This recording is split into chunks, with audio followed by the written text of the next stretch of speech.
Hello आणि welcome, सर्वांचं स्वागत आहे।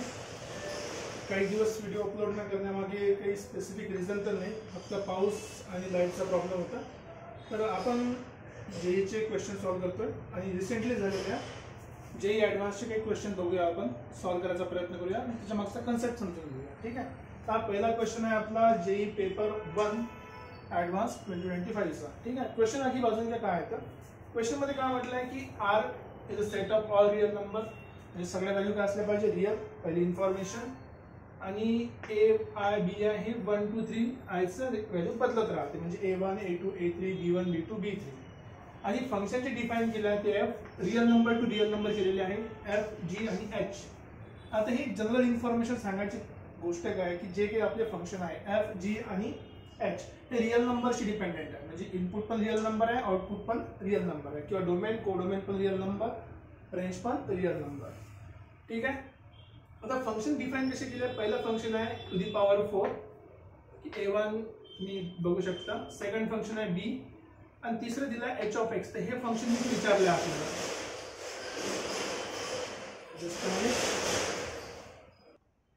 तर जे फंक्शन आपल्याला दिलं आहे एच ऑफ एक्स आहे एफ ऑफ एक्स प्लस 1 आणि जी ऑफ एक्स प्लस 2। याचा सिंपल अर्थ काय, एफ ऑफ एक्स मध्ये एक्सच्या ठिकाणी फक्त एक्स प्लस 1 ठेवायचा आहे आणि जीच्या एक्सच्या ठिकाणी एक्स प्लस 2 ठेवायचं आहे। ही दुसरी इन्फॉर्मेशन।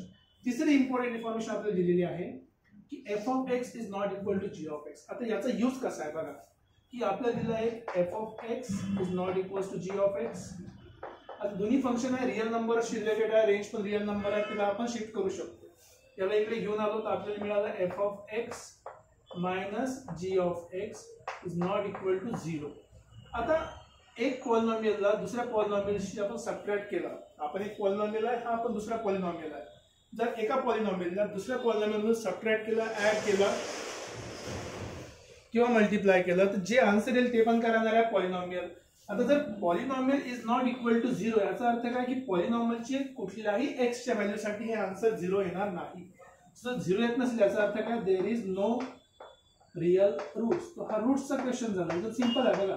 इन्फॉर्मेशन पहिलेच माहित पडली की जेव्हा आपण F of X minus G of X करतो त्याचे काहीही रियल रूट राहणार नाही, पण इथे व्हॅल्यू कुठलीही असेल,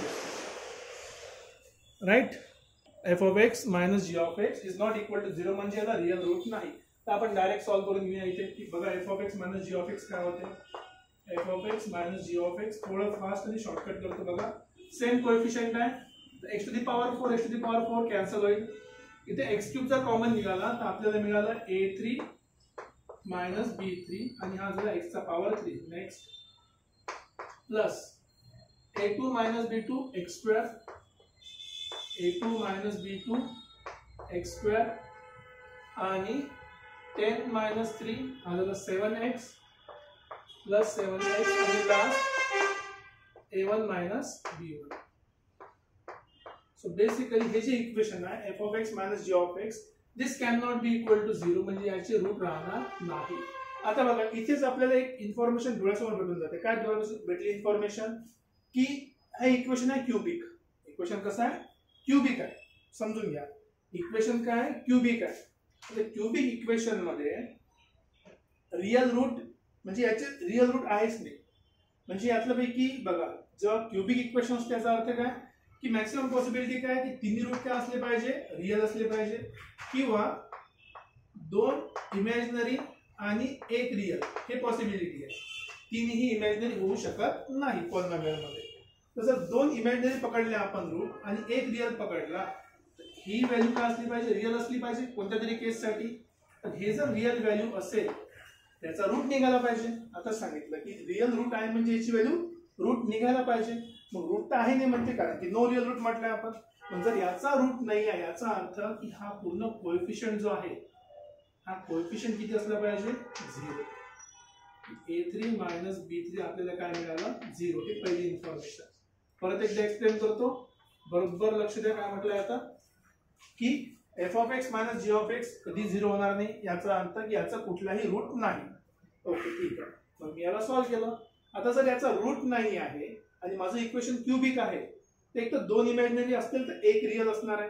मग हा जर रियल रूट आहे म्हटलंय इक्वेशन नुसार की हा जर रियल रूट आहे तर 0 व्हायला पाहिजे, पण 0 झाला नाही म्हणजे याचा रिअल रूट नाही.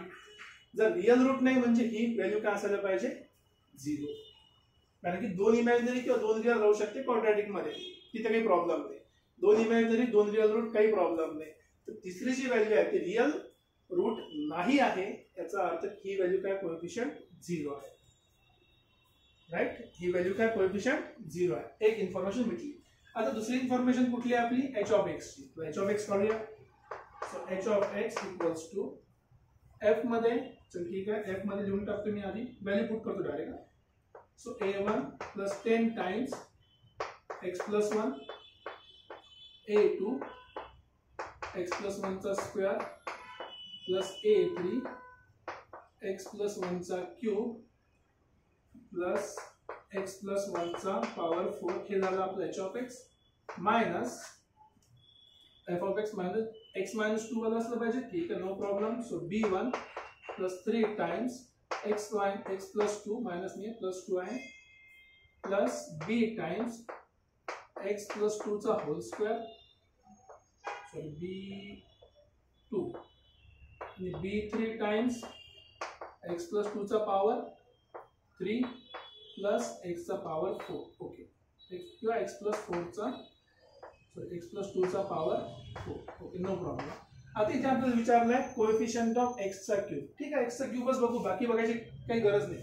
इथे x आहे का नाही हे बघायची गरज नाही, इथे फक्त x आहे, नो प्रॉब्लेम. इथे हायेस्ट पॉवर स्क्वेअर राहणार आहे, काही बघायची गरज नाही. आता क्यूब कुठे येणार आहे, या टर्म मध्ये क्यूब येणार आहे, या टर्म मध्ये क्यूब येणार आहे. सिंपल आहे. इथे डायरेक्ट x चा क्यूब आहे पहिली टर्म, x चा क्यूब म्हणजे a3 into x cube, a3 into x cube. क्यूबचं कोएफिशियंट काढतोय फक्त, बाकी नाही काढतोय. आता याला जर सॉल्व्ह करायचं म्हटलं, हा x प्लस 1 चा पॉवर 4 आहे. आता तुम्ही जर मल्टिप्लाय करत बसले तर ऑब्व्हियसली वेळ लागणार. इथे दुसरी कोणती व्हॅल्यू नाही, जर मल्टिप्लाय करत असेल तर ऑब्व्हियसली वेळ लागणार. पण तुम्हाला जर ते पास्कल्स पिरामिड माहित असेल, 1 2 1 1 3 3 1 3 3 1, नो प्रॉब्लेम. आता याला सॉल्व्ह करून बघा. 1 4 6 4 1. हा जो कोएफिशियंट आहे हा किती आहे 4 असणार याच्यासोबतचा. सो 4 टाइम्स एक्स क्यूब येणार या एक्सपोनेंशियल मध्ये, आणि एकच फक्त एक्स क्यूब ची टर्म असणार आहे, दुसरी राहणार नाही. Right, 4x cube. Same logic आता इथे करून बघूया. बघा इथे पण सेम लॉजिक, काही मोठं काम नाहीये. सॉल्व्ह करूया. इथे पण सिंगल टर्म आहे, इथे स्क्वेअर, सॉरी एक्स आहे, इथे स्क्वेअर आहे, काही कामाचं नाही. इथे क्यूब आहे. So b3 into x cube, b3 into x cube. बढिया. नेक्स्ट प्लस, आता याला पण तेच लॉजिक. आता सॉल्व्ह करताना हा x प्लस 1 नाही आहे, लक्षात ठेवा. जर तुम्ही डायरेक्ट 4 लिहायच नाही तर x प्लस 1 नाही. जर तुम्हाला कोएफिशियंट माहिती असेल तर या प्रकारे असणार. 4c कुठली टर्म आहे ती, पहिल्या याच्यात x चा पॉवर 4 येते, दुसऱ्यामध्ये x चा पॉवर 3 येतो. तो 4c2. ठीक आहे, x चा पॉवर 3 2 चा पॉवर 1. ऑब्व्हियसली बायनॉमियल कोएफिशियंट तुम्ही शिकले असणार आहे. ओके, याची 4c2 म्हणजे किती होते, so 4 into 3 divide by 2 2 2 cancel. Right, 4 into 3 into 2. Okay, next काही प्रॉब्लेम नाही. एक्स क्यूबचा कोएफिशियंट आपल्याला मिळाला आता 2 चा पॉवर 1. सो हा झाला आपला किती 12x चा क्यूब. आता हे सोडून आणखी कुठलेही क्यूबचे टर्म आपल्याकडे अवेलेबल नाही आहे. ठीक आहे, ओके राईट. तर काय ठीक आहे, इथे 4 आपल्याला मिळाला. इथे पण x चा क्यूब पाहिजे, बेसिकली हा 1 पाहिजे होता. सो 2 चा पॉवर 0. ठीक आहे, 2 चा पॉवर, सॉरी 2 चा पॉवर 1 आणि हा 4c1, तो 4 इंटू 2 हा पण 8 पाहिजे होते. नाईस. ठीक आहे, थोडंसं लिहिण्यामध्ये चुकी झाली होती. आता बघा, हे आपले x चे क्यूबचे पॉवर, दुसरं काहीही नाही, फक्त क्यूबचंच काढलं. पॉवर 4 पॉवर 3 2, सॉरी पॉवर 4 2 1 0 आपल्याला काम नाही, फक्त कोएफिशियंट ऑफ x क्यूब विचारलं आहे. Okay, no problem. आता बघा इथून समजा सिम्प्लिफाय करतो म्हटलं मी, तर इथे a3 भेटला, मायनस b3 भेटला, प्लस 4 भेटला फक्त कोएफिशियंट, आणि हा मायनस 8 भेटला. ठीक आहे, हा कोएफिशियंट आहे. आता बघून घ्या, एकदम सिंपल आहे. बघा हा झाला -4 आणि a3 मायनस b3 किती आहे 0. सो 0 मायनस 4, तर फायनल आन्सर किती आला -4. तर आपण काढतो तो coefficient of x cube. So coefficient of x cube आणि ते आपल्याला किती मिळालं -4. एवढं सिंपल सा क्वेश्चन आहे. हेच our option is C is correct. Simple सा क्वेश्चन आहे. या 3 कन्सेप्ट तुम्ही यूज करू शकता. जर तुम्हाला एक्सपान्शन करणं सोपं जात असेल तर 3 कन्सेप्ट मध्ये होते. जर तुम्हाला नसेल माहिती तर तुम्ही 4 कन्सेप्ट किंवा मल्टिप्लाय करून सॉल्व्ह करू शकता. कन्सेप्ट काय, रिअल नंबरची व्हॅल्यू म्हणजे सगळे रूट काय असले पाहिजे रिअल. सेकंड कन्सेप्ट हे नॉट इक्वल आहे. याचा अर्थ की याला जर सबट्रॅक्ट केलं तर कधीही 0 भेटणार नाही. एक सेकंड. तर नो रिअल रूट तर रूटच नाही पाहिजे रिअल, म्हणजे रिअल रूटच नाहीये. म्हणून जेव्हा आपण याला सॉल्व्ह करणार हे जे equal to not equal to 0 आहे म्हणजे इथे कुठलाही रिअल रूट नाही. एक्सची अशी एकही व्हॅल्यू नाही त्याच्यासाठी 0 होईल. जर एक्सची व्हॅल्यू नाही पण एक्स तर रिअल नंबर आहे, मग हे जर 0 होत नसेल याचा अर्थ हा 0 होत असेल. आता परत प्रश्न हा पडला की हा 0 का बरं होत नाही, कारण की एक्स रिअल नंबर आहे पहिली गोष्ट. सेकंड गोष्ट की याचे रूट निघाल 3. याचे रूट किती निघणार 3 रूट निघणार. 3 पैकी 2 इमॅजिनरी राहू शकते, 2 इमॅजिनरी राहू शकते पण तिसरा रिअल राहू शकत नाही. मग हा जर रिअल राहू शकत नाही म्हणजे एक तर हा 0 असेल.